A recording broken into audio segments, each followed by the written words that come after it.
ഇന്നത്തെ ട്രെൻഡില് ആണുങ്ങൾക്കാണ് കൂടുതൽ ഉണ്ടാവും, പ്രശ്നമില്ല എന്നാൽ ഔട്ട് പ്രശ്നങ്ങളൊന്നും വലുതായിട്ടൊന്നുമില്ല.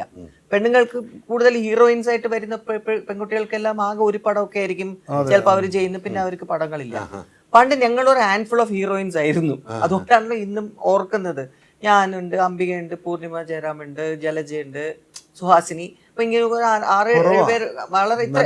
അപ്പൊ ഞങ്ങൾക്ക് ഞങ്ങളുടേതായിട്ടുള്ള ഒരു ജോണർ ഉണ്ടായിരുന്നു, സ്പേസ് ഉണ്ടായിരുന്നു, കോമ്പറ്റീഷൻ അങ്ങനൊന്നുമില്ല. അപ്പൊ എന്ത് പറ്റി, നടന്മാര് വന്നുപോയി, പക്ഷെ ഞങ്ങൾ അവിടെ ഉണ്ടായിരുന്നത്.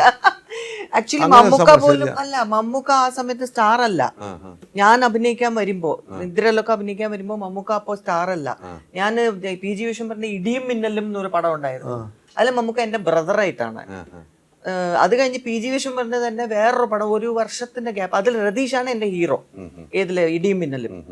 1 വർഷത്തോളം ആകുമ്പോഴേക്കും ഹിമവാഹിനി എന്നൊരു പടം PG വിശ്വംഭരന്റെ, മമ്മൂക്ക എന്റെ ഹീറോവും രതീഷ് എന്റെ ബ്രദറും, മോഹൻലാലും ഉണ്ട് ഒരു ക്യാരക്ടർ റോൾ ചെയ്തത് അതില്.